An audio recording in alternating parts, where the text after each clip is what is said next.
Hey everybody. All right. So, today we are going to check out Crazy Glue. How crazy can it get? No, I'm just kidding. Um, so last time, um, with our little project, we got our sword attack working. We got a stun ability, and our player also has all his death animations and everything's all set up, right? So, effectively, we have basic combat ability, and that's great. That's good stuff. Um, However, a large part of this is game design, right? So technically speaking, up till this point, we haven't really been doing a whole lot of game design. We've been doing basically Unreal Engine things. So what's the difference? Well, we are just following along with like basic communal community knowledge, how to set up sprites and how to create health and effectively do combat. Um, Maybe some little tricks and tips like, parent child relationships between blueprints and things of that sort. So effectively, it's been an Unreal Engine thing. But now we need to look at and talk about game design. So, well, what's the, what do I mean? Well, let me explain. So, for instance, when we play our game, right, I swing, I hit the turkey. The turkey, all intents and purposes, you know, takes the damage, and then they die. Right now, um, one of the key things about game design and something that I try to keep in the front of my mind all the time is gameplay loops. Now, when we're talking about gameplay loops, we are speaking about you as the game designer communicating with your players. Okay. For instance, you just watched me slay this turkey. Now, I know the turkey is technically dead because the print string in the top left hand corner of the screen said he had no health left. Um, and also the fact that, like, he's not chasing me anymore, right? Oh, there we go. Oh, and I died too. Okay. But there's an obvious issue here, which is the turkey doesn't disappear or die or do anything. We can't even technically tell that we're effectively hitting the turkey until we see the print string above or the turkey takes a pause frame, right? So we need to implement um, some forms of communication to our player to make the gameplay feel better, which generally it feels better because we're communicating to the player the different things that are happening. For example, the obvious one is we're going to need to despawn the enemy when they finally are eliminated. And then we're going to add a little bit of, flair to that as well. Maybe a knockback. Not maybe, we're definitely going to add a knockback to this character as well. We'll do some flashing that when the turkey gets hit, much like when the player gets hit, they turn red, and a few other things as well, right? A stop attack. All these things we'll go through one at a time. Some are more complex than others to set up, but all of them together, once they're implemented, will really speak to your players. And then there'll be communication put forward by you as the designer, right? It'll be you saying, you've successfully hit the enemy because they've turned red and gotten knocked back. And then, you've successfully defeated the enemy because they've disappeared off of the map and a sound effect has triggered and we saw the particle effect. And, that enemy is no longer a concern. And then, of course, later on, we are going to be looking at creating a boss battle where we are going to do things like increasing the boss's speed as their health bar starts to get lower and things of that sort.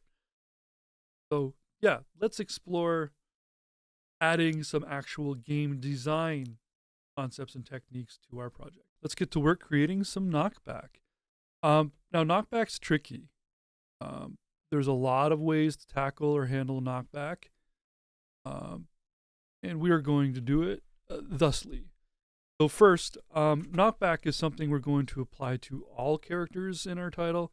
So this is going to go right into our character base. Okay. So in here right now, all we have is our damage system set up, and we're going to start trying to clean some stuff up here. So we're going to add a comment here, which is character damage. Okay. And then the blueprint itself doesn't look too bad. I am purposely trying to keep it kind of spread out, just it's easy for you guys to read. But overall, pretty happy with that. Okay, so why don't we go ahead and actually just like create a whole new comment section now and call it Knockback. Because we're going to be expanding this blueprint quite a fair bit, because most of this gameplay loop stuff is going to be fairly universal.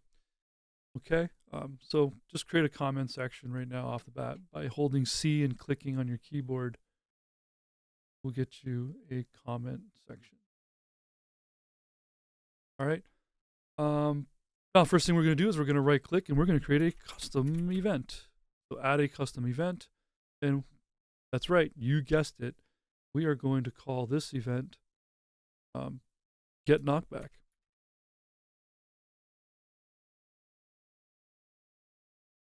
Okay, I'll zoom in here so you guys get Knockback. With this Knockback custom event that we've created, if we compile and save, and if we go over here in our details, and if we look with the event selected, we have this handy dandy option here to add some inputs to it. So let's go ahead and hit the plus. We're going to add an input to this, and we're going to call it attacker.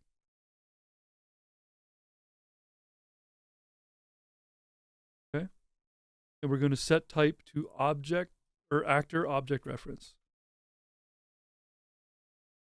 We'll just search for an actor. So here's the actor, object type, actor, and it should be blue.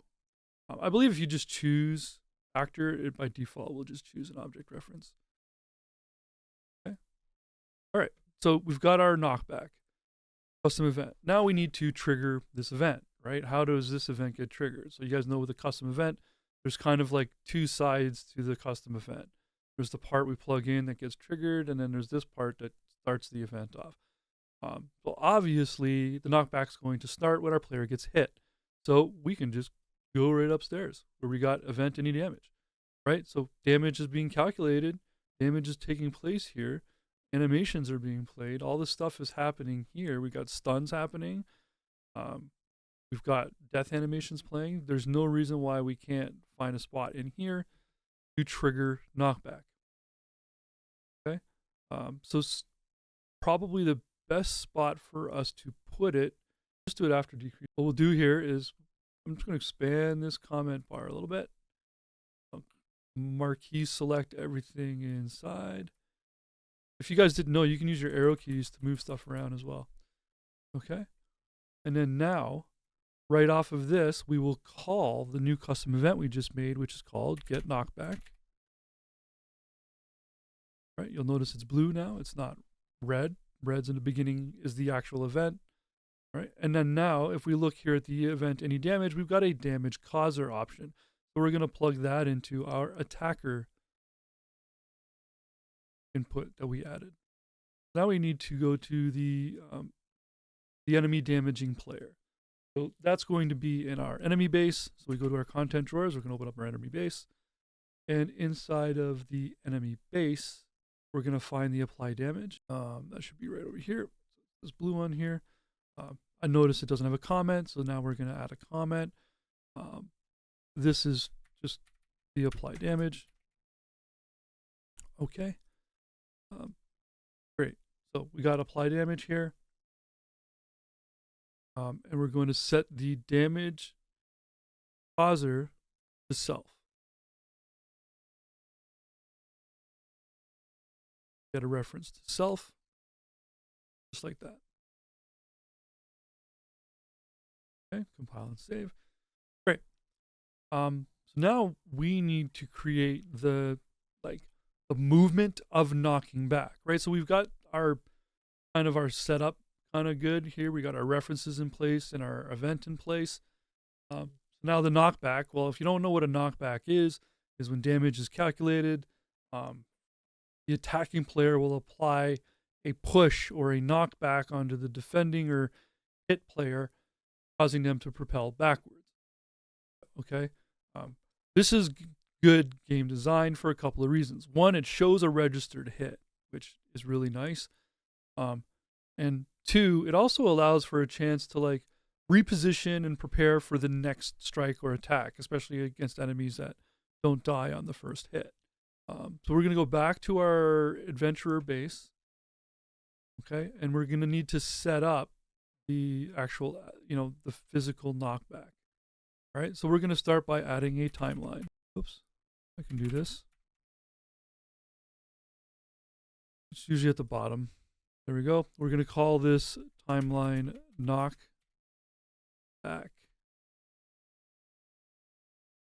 movement.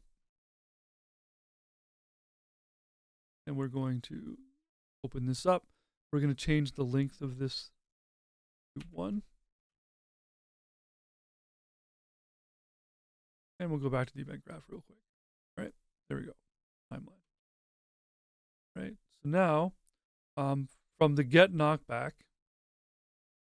we're going to play from start. We're not going to use play no matter what. Use plays from start. So the knockback resets every time it's triggered. Okay, from here we're going to set play rate.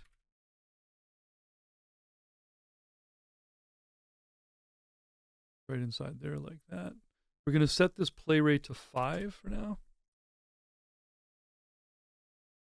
This makes the 1 second timeline finish about in 0.2 seconds.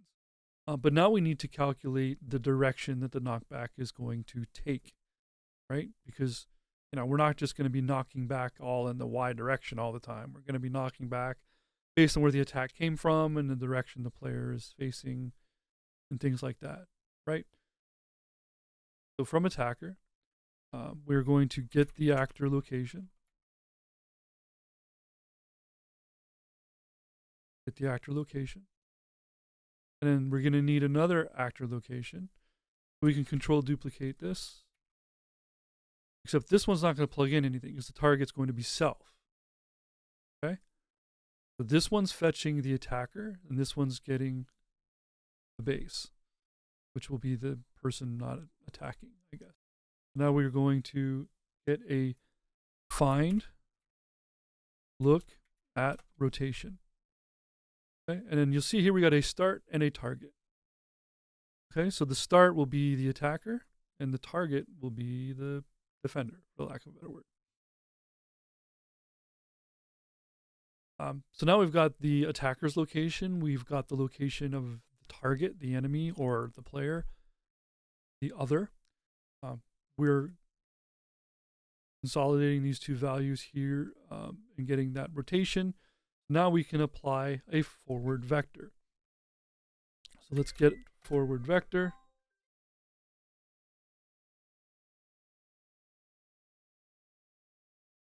Sorry for my phone ringing. Get forward vector. Okay, so this gives the direction from the attacker to the victim. Okay. Now we need to store this. We're going to right click, promote this to a variable that we will call knockback direction.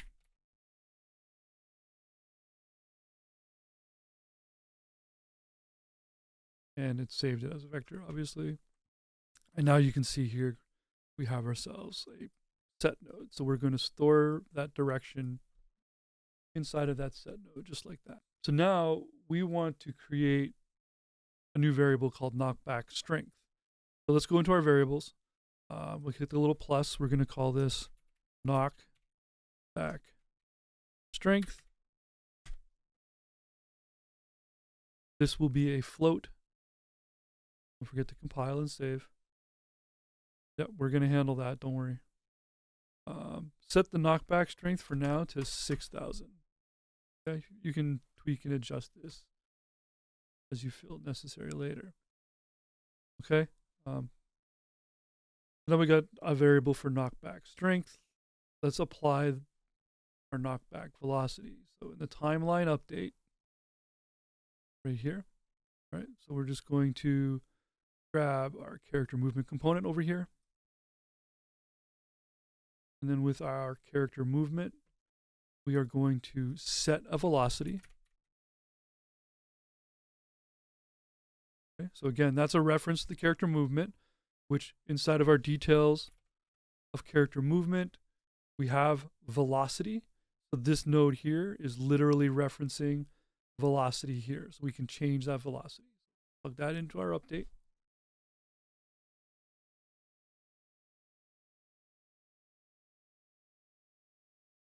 I'm going to try to keep this neat for you. So now we're going to get our knockback direction. Get the knockback direction. We are going to multiply this. Gotta multiply. And this multiply is going to get plugged in to this velocity.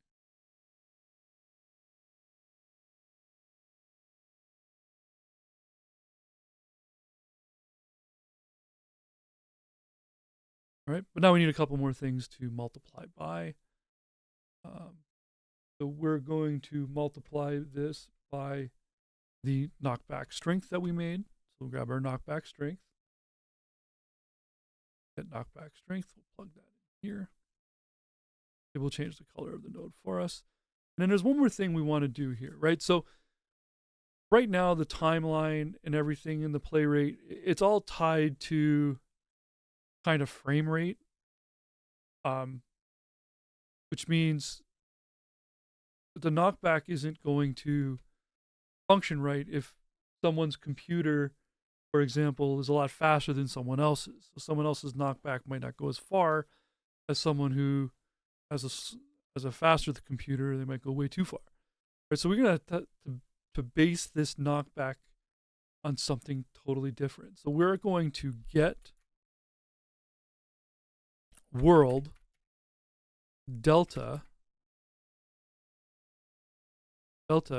seconds. Okay, this gives us like a clock to go by, and we'll add this to our multiplication. We'll add a pin, plug that in, and now our knockback is tied to our game clock instead of frame rate.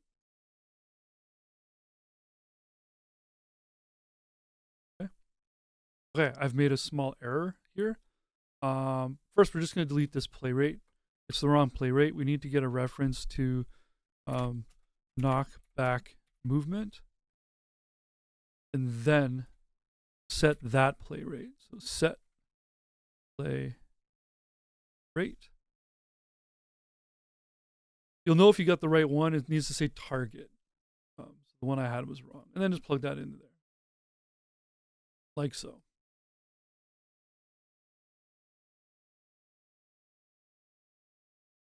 Okay. Right, so we did a change to this play rate node because I had the wrong one before. So we're just going to set that back to the 5 that it was set to originally. Okay, and then now we can go test this out. Now if we go play, there we go. And then you can see there's a slight little knockback. That's a little too slight for me. So we'll go to our knockback strength and let's make it, instead of 6,000, let's make it 60,000. And we'll go try again. And boom. Now that's a knockback I can get behind. Look at that. Get off my planet. Go off. Oops. Ouch. There you go. So now we have successfully implemented knockback to our game. Okay. Feel free to play around with the different settings to make the knockback feel a little bit more your own. And now let's move on to, well, some more gameplay loops, right? So now our player You clearly see when they're being hit, they get knocked back, which gives them also a chance to kind of escape. And then also the player can create knockback, giving themselves distance. This will be especially helpful with multiple enemies being engaged at one time. But now let's add something so that we can see all the enemies that get hit at once. Something very basic and yet would be really, really effective. We're going to add a flashing sprite. Okay, so let's go ahead and let's just start with a comment box again. It's a little unusual, unorthodox. But sprite flash is what we'll call this. But it's a good idea to stay organized. We haven't done much organizing up to this point, so I'm kind of trying to like get in the middle of that. So sprite flash, let's go ahead, custom event. We're gonna add a custom event, and this event will be called flash sprite. Okay. Now with flash sprite, we can do this very simply. Okay. All we're going to do is we're basically going to take our sprite here. And if you look here, we got sprite color, right? Sprite color in the details. There's our component. And here's the details. We can change the sprite color. So we want to trigger this every time the player gets hit, that the sprite color will change. Okay.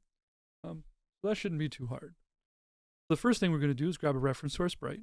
We get a reference to our sprite.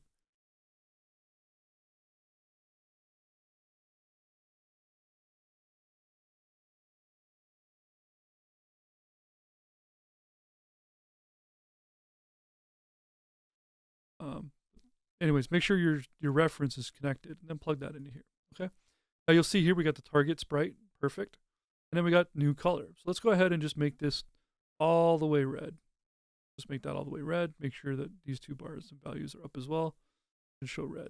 Okay. And then we see a little red box in my sprite color node. All right. So now that you have that, we're going to use a node called retriggerable delay. Okay, get ready. We're going to use this guy a couple times in the next little bit. All right. Now this will be a delay that takes place between this node and the one we put after it. We can go ahead and promote this variable here and call it the flash duration.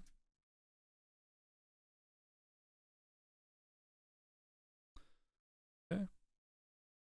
I put a space in there and I should not have. So, okay, so then we got flash duration. Compile and save, and then we're going to set our flash duration to, well, I'll leave it at 0.2. Fine. Okay, so this event triggers, changes color to red. We've got a retriggerable delay, which will last 0.2 seconds or frames or however you want to call it. And then we're just going to duplicate this. Control D, bring this over here, plug that in. And then, of course, we're switching this back to white. All right. If we compile and save, then we've now essentially, that's pretty much it. We've built ourselves a custom event that will cause our players to flash red when they get hit, both enemy and hero alike. Problem is, remember, custom events are like coins. There's two sides to them, right? We have the event trigger over here. We need to trigger this event somehow.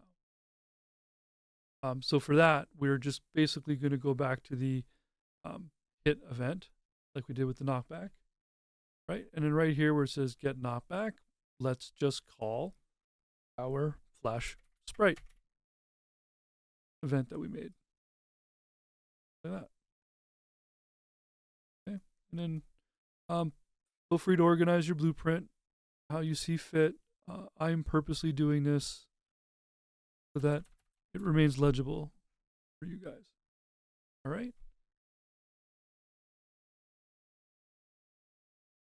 So if we compile, save, we go test our combat once again, you should see the turkey turned red, and if I get hit by the turkey, I also turn red. So another simple little gameplay loop technique that we can use to communicate with our players that, the combat is happening. Damage is being caused. Okay? Now there's another thing we can do here. Again, a slightly more complex thing. And that is we can add a hit stop event. So basically what a hit stop event is kind of freeze time ever so briefly the moment there is impact by the player's weapon, to really make the hit register with the player, make them feel like they have actually hit the character. So if you look very closely when I combat this turkey, when I hit them, my sword just kind of swings right through them, and the turkey is now stunned, and now he's dead, right? I mean, he's dead even though I can still hit him, but the sword just kind of blows right through him. So by adding a hit stop event, we can really add weight to the combat. Okay, so back to our main character, our adventurer base. After the sprite flash, let's create a new one, and we will call this the hit stop.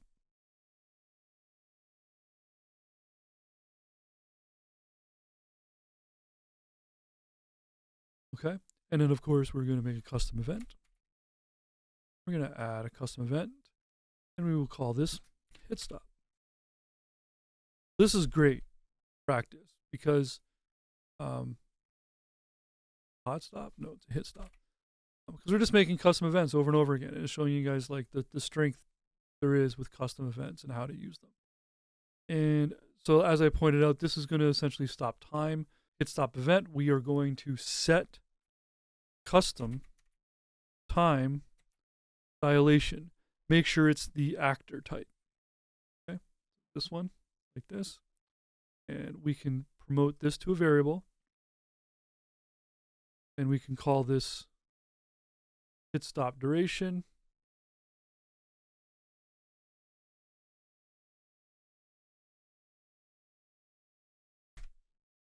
And then of course, just like we do with the flash sprite, we want time to come back on after a short delay. So we will do a retriggerable delay.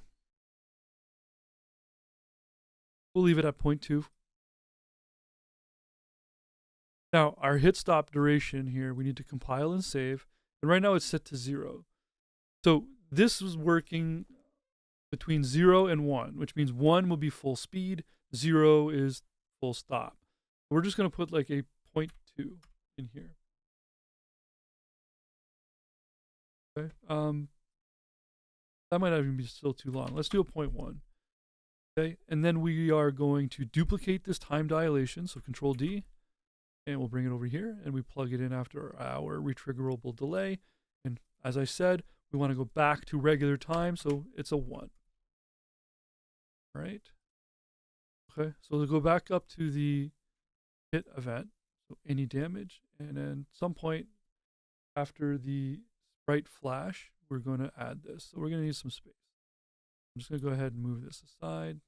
So probably going to need a little bit more than that.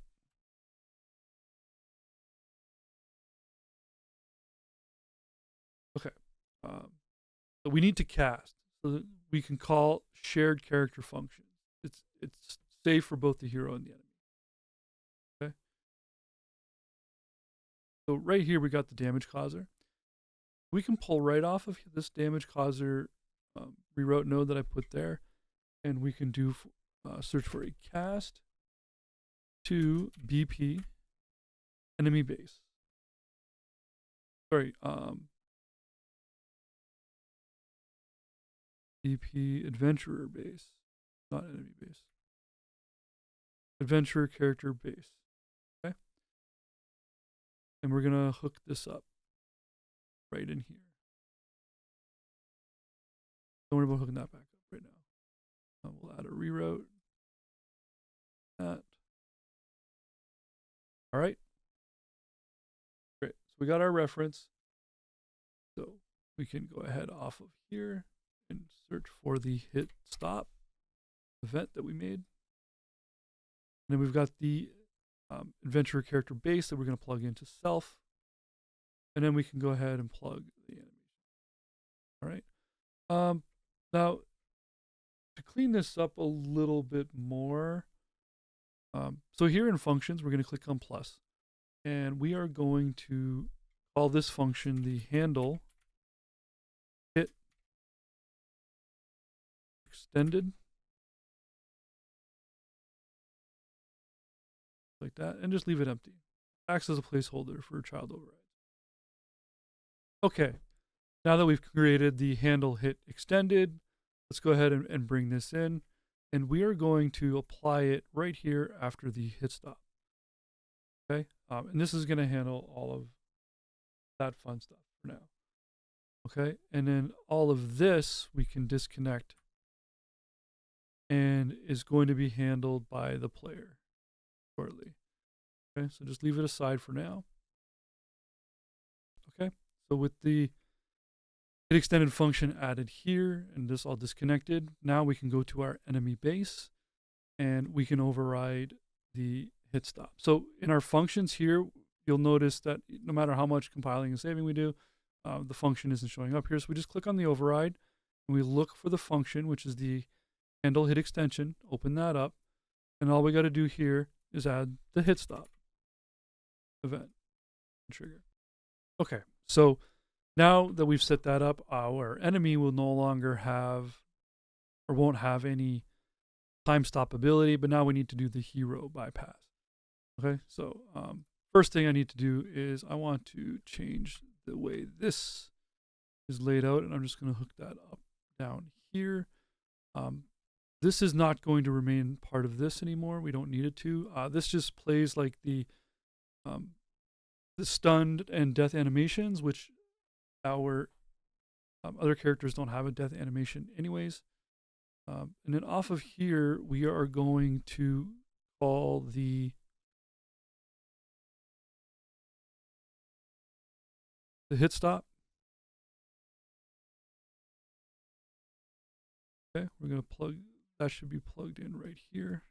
So, okay, and then with that, we are going to cut all of this out. So just Control X. I'll shore up this comment, and now we can go over to our hero. So unlike in our enemy where we did an override here with the function to get the handle hit, and here we're going to do an event override. Okay, so let's go over to the event graph, and we are going to right click and search for handle hit. Now make sure that you're going to see two. You're going to see a call function and an add event. We're going to do the add event. And then we are going to add a call to the parent function. So by right clicking on the event, we get this little reference to the parent node. And then we're going to paste in everything we just cut from the other blueprint in here. Just like that. Okay, so this checks the hit and now also plays our death animation.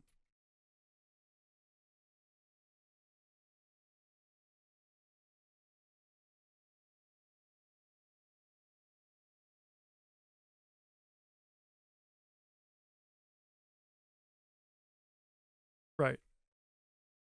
So now we're going to need reference to our struct as well, which we know already. We can just get our BPC health, get the character data,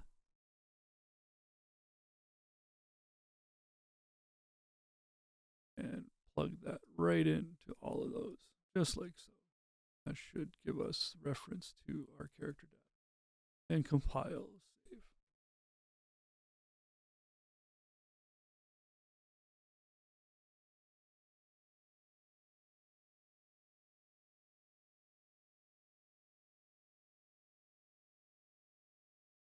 Okay, now if we hit play, we should have adequate gameplay loops between the flashing and the knocking back and time stops. And now the game feels like it's actually got some action to it, and we're communicating to our player all the different actions that are taking place. Okay, next, let's get into destroying our enemy, getting the enemy stunned, and then, of course, a little bit of special effects onto the enemy death as well. Okay. So first, let's add a stun duration. So let's go to our open our struct. Okay, so we're going to go into our blueprint folder. We're going to go to our struct folder and open up the S character data struct. Okay, and what we're going to do in here is we're going to add a new variable, and we are going to call this variable the base stun duration. Okay, that's going to be a float. And then in the default values, we're going to set this to 0.6. Okay. And now we can add it to our enemies. So let's go to our enemy base.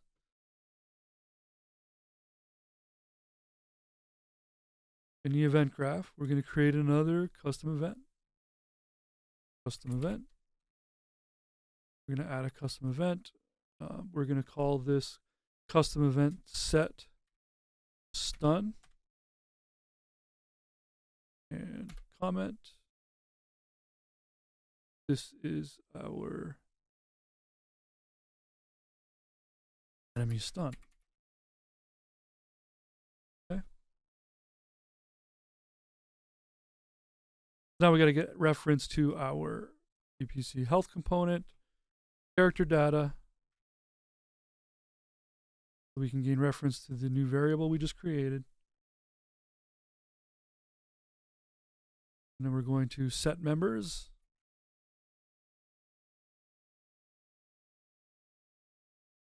And then with this, we're going to grab our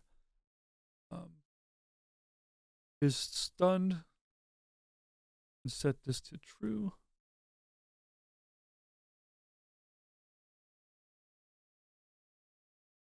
Okay, so now we've got the stun. Now we got to set up the duration. So I'm just going to go ahead and pull off of here, and I'm just going to add a break. And now with the break there, we should be able to access the base stun duration we created earlier. So off of here, let's use another one of those retriggerable delays. And the base stun duration will be the delay.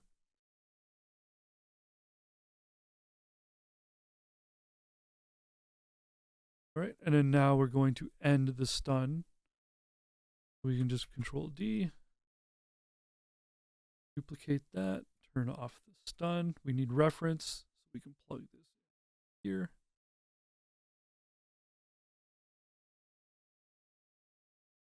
Just like so.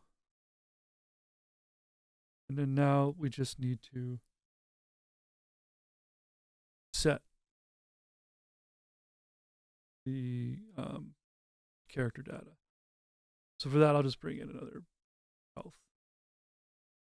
And set character data. Just to make sure it gets just like that.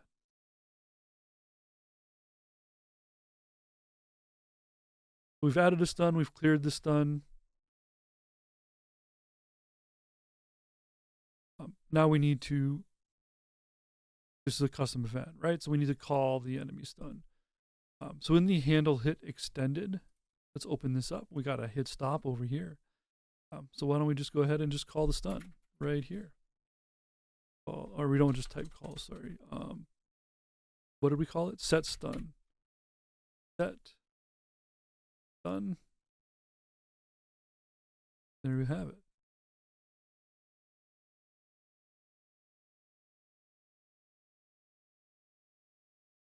Right, now that that's in there, we can go back to our enemy base in the event graph. And now we need to actually make the stun. So let's go up to our enemy walk. So here we got the walk towards event, right? So we just need to disrupt this walking to effectively trigger the stun.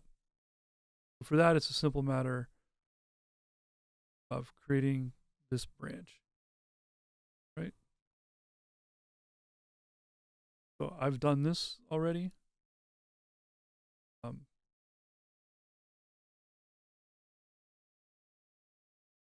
Here you go. A simple matter of just call the reference to the health component again. Break this up, check for is stunned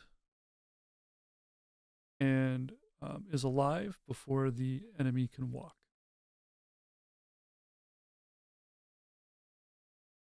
All right, and now we can test the enemy stun.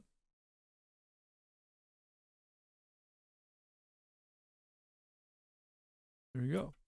Now you can see the enemy is moving back at me. If you wanted to see if the stun is really working, if you find that to be a little bit difficult, then we have the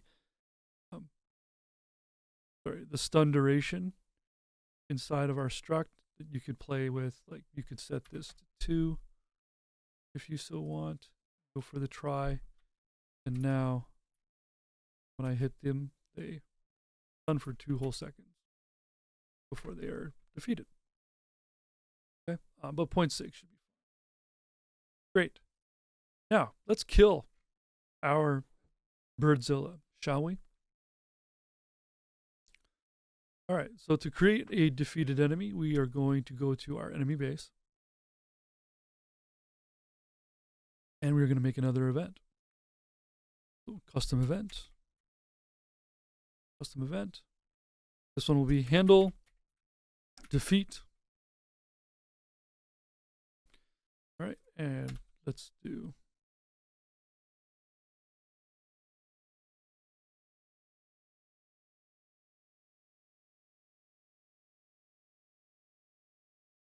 a little bit harsher than handle defeat, but all good.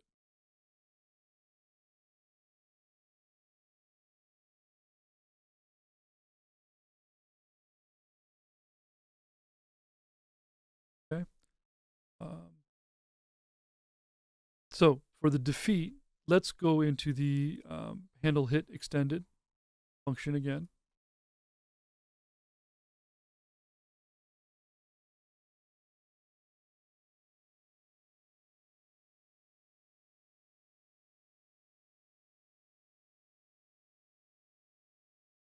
Okay. And now that we're in here, we can go ahead and do the defeat here. So we can go handle defeat. Handle the defeat event, okay? But we don't want the player to be defeated until they have no hit points left. So we need to check first if the enemy still has, or is still alive, rather. Right? Well, we handle defeat somewhere else, like the actual draining of the hit points. But if they're not alive anymore, we need to check if they're alive, and then we can trigger defeat. So for that, we're just going to go ahead and grab BBC Health, character data, get our character data, break.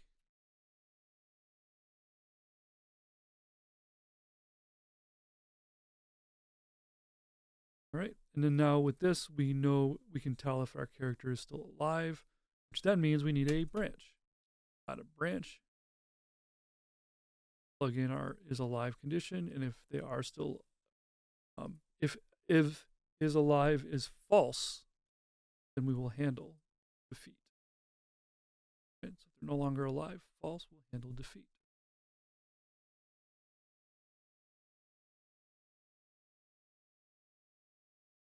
Okay.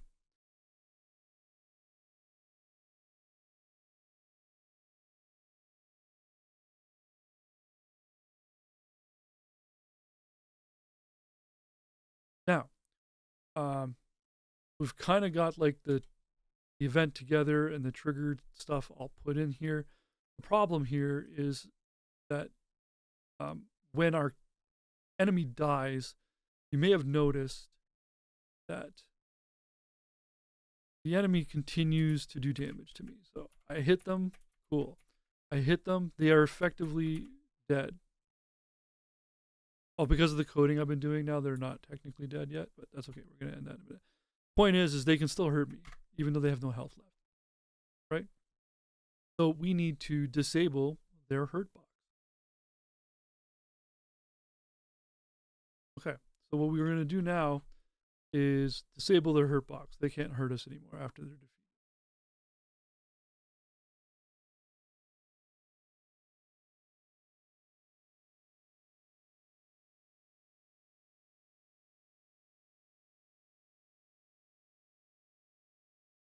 Okay, so right here in our enemy kill or our handle defeat, let's just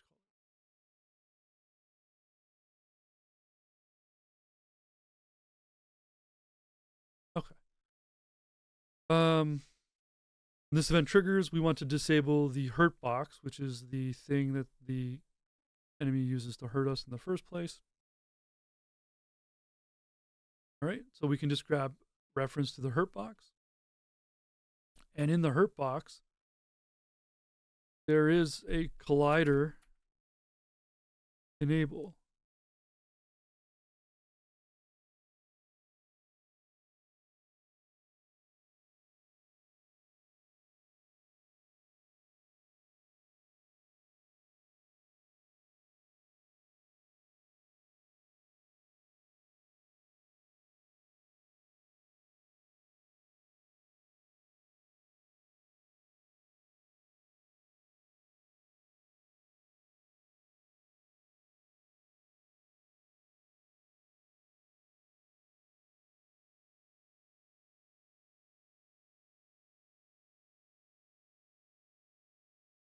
Okay. So with our hurt box reference, we are now going to set collision enable, and we'll leave it to no collision. Put that like that.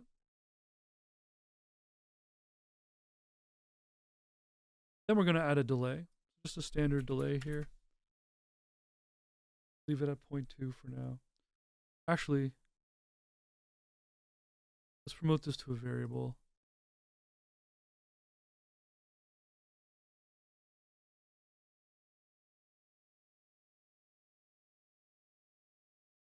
We are going to call this the delay duration. No, let's call it despawn.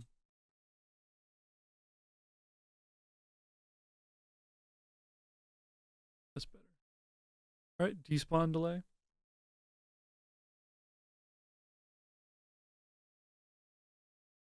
All right, and then off of the delay, we are just going to destroy the actor.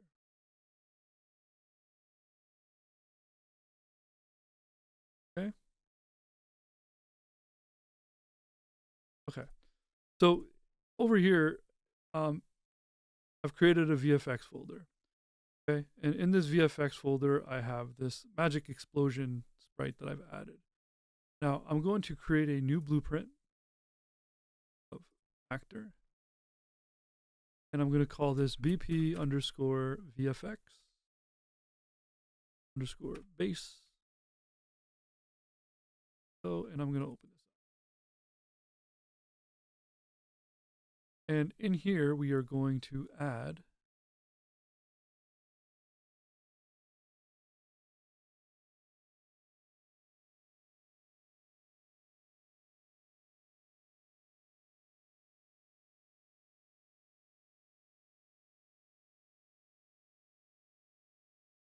weird. Let me just, what I meant to do. Okay, over here in the components, we're going to add a flipbook. Right, and then we're going to set the source of that flipbook to the sprite explosion that I've created in advance. source flipbook. Just select this. I can press right here, right here, add it. Great. And now in the viewport, don't forget we're top down, so we're going to do rotation 270. Right? We don't want this to have any collision. So we'll set collision to where it says block all dynamic to no collision. We're going to change the material like we did with the other sprites to the unlit, translucent unlit bright material.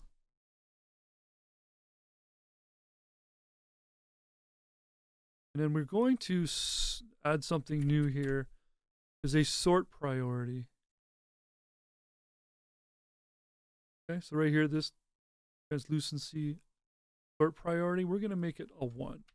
This should make sure that this particle slash VFX sprite that we've made, not a particle, I don't know why I said particle, will always show up on top of everything.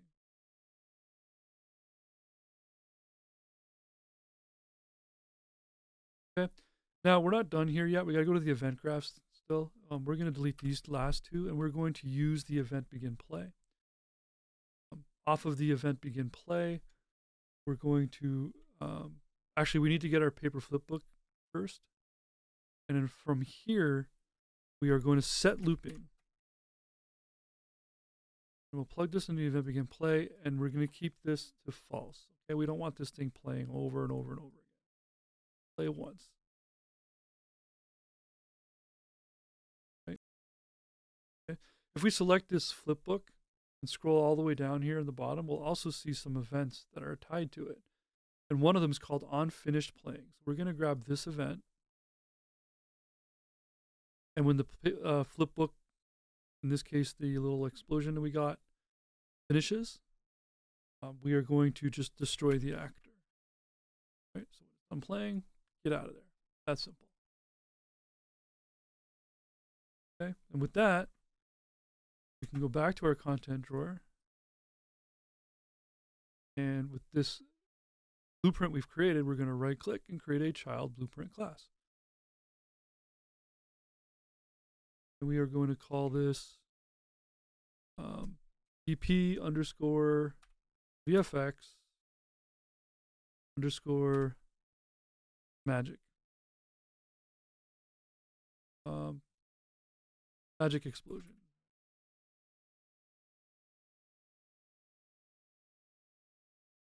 Okay.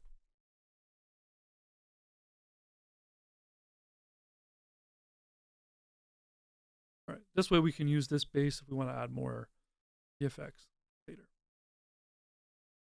All right, but now we need this thing to spawn when the enemy goes to blink out of existence and die. All right, back to our enemy base where we handled defeat. And before we destroy the actor, what we can do here is let's get an actor location.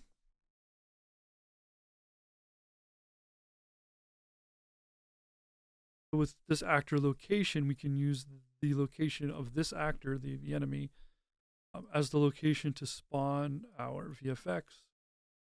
So off of here, we will do a spawn actor.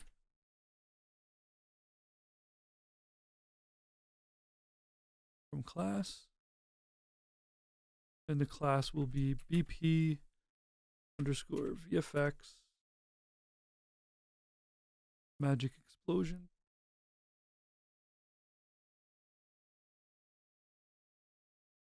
And we can the spawn transform, we can split this because we don't need all the rotation or anything. We just want the location. We can plug that straight into our location. Leave the scale and everything else the same. And in the collision handling, always spawn, ignore collision.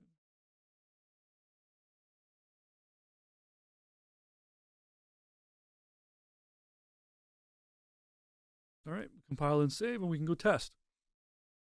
And where's our turkey. Oops. We hit the turkey. We hit him again. Boom. Turkey was defeated. All right. So things are coming along swimmingly. We have a lot of nice gameplay loops in here. So thanks so much for hanging out. Stick around for the next one.